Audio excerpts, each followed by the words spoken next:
Kata-kata iya, tapi perbuatan Rasul lebih banyak. Makanya hadis itu ada yang berupa apa? Hadis itu ada yang berupa ucapan Nabi. Nah, itu ucapan, kata-kata. Ada juga hadis berupa apa? Perbuatan Nabi. Ada juga hadis berupa apa? Sikap dan sifat Nabi. Nah, itu hadis juga. Nabi nggak ngomong, Nabi nggak menuturkan kata-kata, tapi sahabat menyimpulkan Nabi itu begini-begini. Nabi disakiti nggak marah begini, sahabat menyimpulkan. Nah, itulah akhlak. Nah, itu yang hampir tidak didapati dari para dai kita. Banyak masyarakat kita ketemu guru ngaji cuma di podium. Mereka nggak belajar ilmu dari guru ngaji dalam kehidupannya. Tidak sebagaimana siapa? Abu Bakar dan Umar belajar dari Rasulullah Sallallahu Alaihi Wasallam. Makanya yaitu akhirnya nggak ngerti akhlak seperti apa.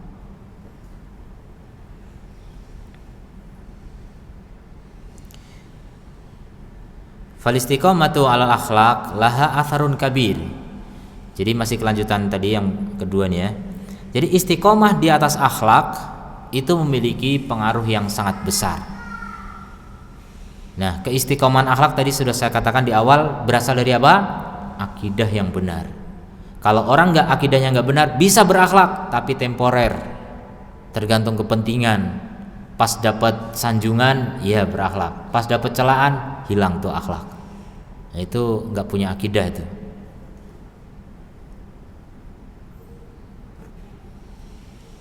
Pas lagi nyaman bisa ridho, begitu nggak nyaman marah-marah. Nah, itu kan temporer saja akhlaknya. Akhlak ridhonya itu temporer.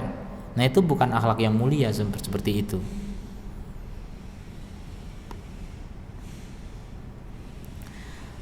Wa naf'un balihun fi intisyari hadzal din, dan memiliki manfaat yang besar dalam menyebarkan agama ini. Jadi Islam ini tersebar ke seluruh dunia, tersebar dari masa ke masa, dari zaman Nabi sampai hari ini, bahkan nanti sampai kiamat, menjelang kiamat, itu rata-rata disebarkan dengan akhlak. Ya, rata-rata tersebar dengan apa? Dengan akhlak. Orang lebih gampang mengikuti ajaran Islam ini gara-gara akhlak daripada sekedar kata-kata teori-teori, hanya sekedar orasi-orasi yang kosong dari tindakan.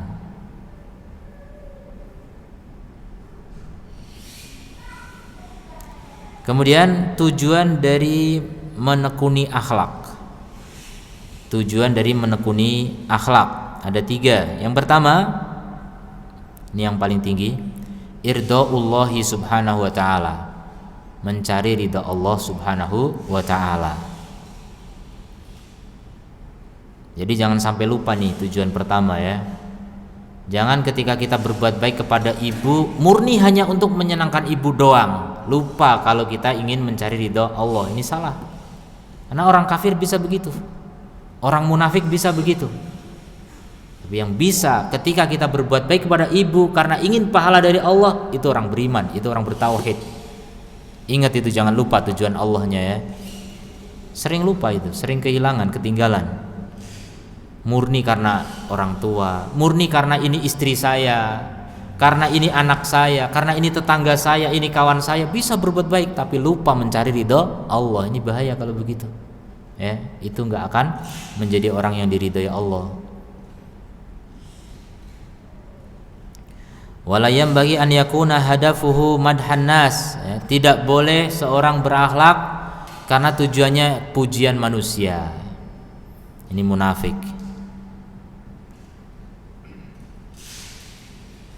Ya, jadi berakhlak bukan untuk dipuji manusia. Jangan hanya karena ingin disebut sebagai dermawan, ingin disebut sebagai pemberani, bertanggung jawab, ya, berakhlak mulia, baik hati dan seterusnya, jangan. Kemudian yang kedua,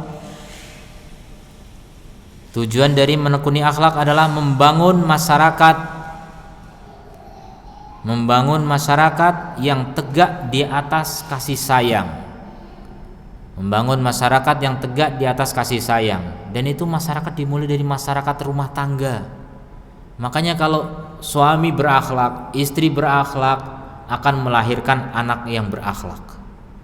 Bapak, ibu, anak berakhlak, menjadi satu keluarga yang penuh dengan kasih sayang.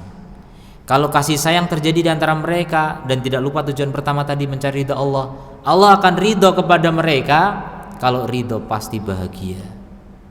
Masalah rizki itu mudah, Allah itu bagi-bagi rizki pada siapapun. Kalau orang yang gak diridhoi aja dikasih rizki, apalagi orang yang diridhoi oleh Allah. Bisa dibayangkan bagaimana rizkinya.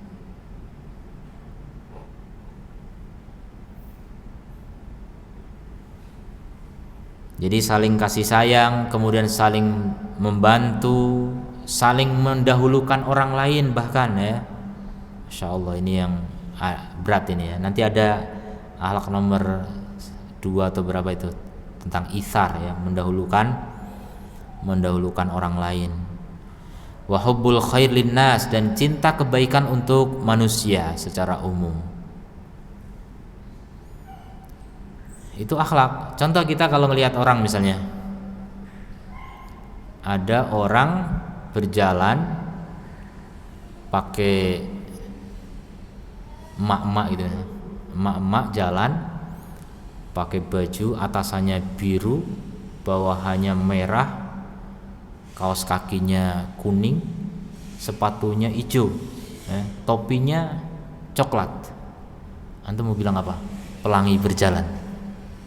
Antum bilang apa? Norak ya. Antum akan bilang apa? Pikiran antum pasti yang buruk-buruk, kepastian kemungkinan. Nah itu akhlaknya rendah ya. Itu akhlak rendah. Sulit memang berakhlak mulia, itu sulit. Jadi gimana akhlak yang mulia? Enggak usah antum berpikiran negatif. Antum berdoa saja, semoga Allah beri hidayah kepada orang itu. Barangkali kurang hidayah, ya kita husnudzon, artinya berbuat begitu mungkin kurang hidayah, bisa jadi. Atau kita konfirmasi, biar nggak suudzon kan, kita mending lebih baik klarifikasi, konfirmasi, tanya gitu, Bu, kenapa pakaiannya begitu gitu? Oh, habis kebakaran rumah saya, yang tersisa tinggal ini gitu kan. Jadi hilang itu prasangka buruk. Oh, ternyata begitu. Bukan karena sengaja, memang gak ada pakaian lain, cuma itu gitu. Nah itu menghilangkan buruk sangka jadinya. Jadi jangan langsung buruk sangka ya. Buruk sangka itu karakter kita jadinya. Buruk sangka menjadi karakter, dan karakter itu akan menjadi apa? Akan menjadi apa ya? Pikiran kita, kemudian pikiran itu yang akan membuat kita negatif dalam berpikir, sehingga kesimpulannya juga negatif, prasangka-prasangka yang lain menjadi negatif, akhirnya hidup kita negatif, doa-doa kita jadi negatif juga. Coba kalau didoakan kebaikan tadi, maka menjadi positif. Kita mendoakan kebaikan, kita dapat pahala dari Allah, dan doa untuk orang lain akan balik ke siapa? Balik ke kita gitu. Kalau kita udah mencela orang lain, itu juga balik ke kita sama. Nah, hati-hati dengan kata-kata ya, sumpah serapah itu kembali ke kita. Kata Rasulullah, tidaklah seorang muslim mengatakan kepada saudaranya wahai kafir, kecuali akan kembali kepada salah satunya. Jadi kalau yang dipanggil itu bukan kafir, berarti yang ngomong itu kafir. Bahaya nih. Itu salah satu contoh saja. Jadi kita berbicara itu hati-hati. Jangan gampang sumpah serapah, jangan gampang melaknat, jangan gampang mencela. Celaan kepada orang lain sejatinya kembali ke kita. Ada perkataan salaf ya, banyak ya seperti itu, mengatakan tidaklah seseorang mencela kemaksiatan yang dilakukan orang lain, ini kemaksiatan padahal, tapi dia cela, oh dasar pezina misalnya. Kata ulama, tidaklah orang mengatakan begitu kecuali pasti nanti di kemudian hari dia jadi pezina. Awas, hati-hati itu. Dan itu nyata ya.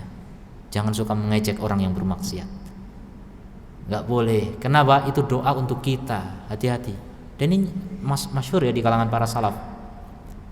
Tidaklah aku menemui orang mencela saudaranya dengan suatu perbuatan kecuali di kemudian hari aku akan lihat orang yang mencela itu melakukan hal yang sama dari yang orang yang dicela itu. Hati-hati. Makanya muslim itu laisa ta'an wala la'an, kata Nabi. Muslim itu tidak suka ta'an, tidak suka mencela, dan tidak suka melaknat. Laknat itu doa buruk.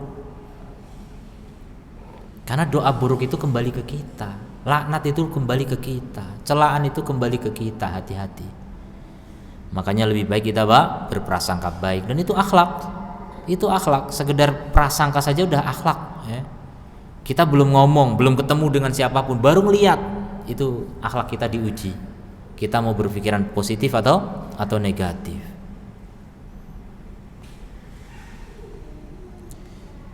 Kemudian yang ketiga, tahqiqu aksatin minas sa'adah, merealisasikan bagian-bagian dari kebahagiaan. Aksat ini bagian atau cicilan lah gitu. Jadi merealisasikan cicilan-cicilan dari kebahagiaan. Kita mau bahagia ya harus nyicil. Bahagia itu suatu yang sangat besar, nggak bisa kita peroleh sekaligus, itu nggak bisa. Harus ada cicilan untuk menuju bahagia itu. Al-mumkin tahqiquha, yang memungkinkan untuk merealisasikannya, fi dzurufil hayati dunya, dalam wadah kehidupan dunia. Jadi kita ingin mewujudkan bahagia di dunia sebelum di surga. Itu yang dikatakan oleh salaf dulu, di dunia ada surga, siapa yang tidak memasukinya tidak akan masuk surga di akhirat. Surga dunia itu apa? Bahagia. Bahagia itu apa? Dicintai Allah. Nah, bagaimana kita dicintai Allah? Itu kita cicil ya, dengan akhlak-akhlak mulia. Kemudian juga selamat dari cicilan-cicilan kesengsaraan yang direnggut oleh dosa-dosa dan kejahatan. Jadi kesengsaraan itu cicilannya berupa apa? Dosa-dosa dan kejahatan, keburukan lah, dosa-dosa dan keburukan itu. Ya, sampai di sini dulu, mungkin ada pertanyaan. Insyaallah pertemuan yang akan datang kita bahas tentang sumber-sumber akhlak Islami.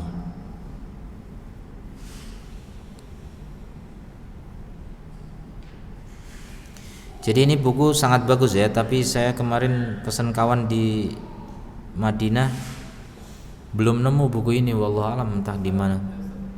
Ya.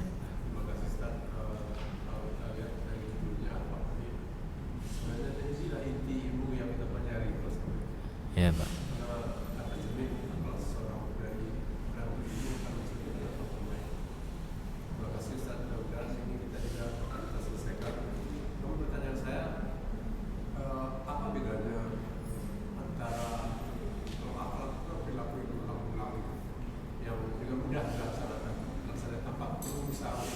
Ya. Ya. Dengan bentuk budaya, apakah pengelompokan yang berbeda atau budaya itu sesuatu yang terbiasa dilakukan, tapi mungkin kelompok kurang. Ya. Apa bedanya kira-kira? Nah, ya. Budaya itu lebih mengarah kepada kebanyakan orang ya. Walaupun sebenarnya kata budaya itu bisa untuk pribadi.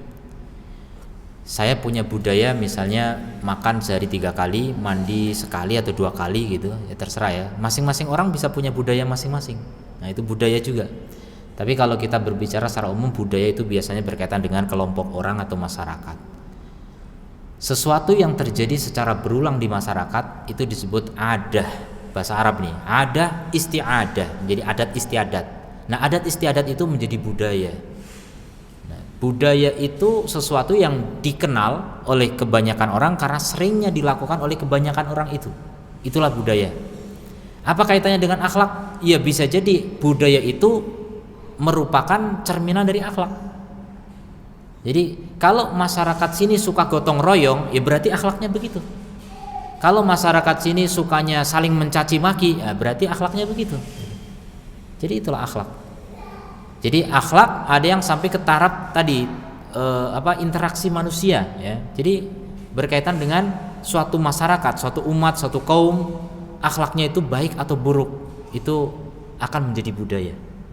Ya, jadi budaya itu hasil setelah sesuatu itu menjadi kebiasaan yang bersifat umum, itu menjadi budaya. Nah, walaupun masing-masing orang juga punya budaya masing-masing, dan itulah akhlak sebenarnya. atau lebih pasnya sebenarnya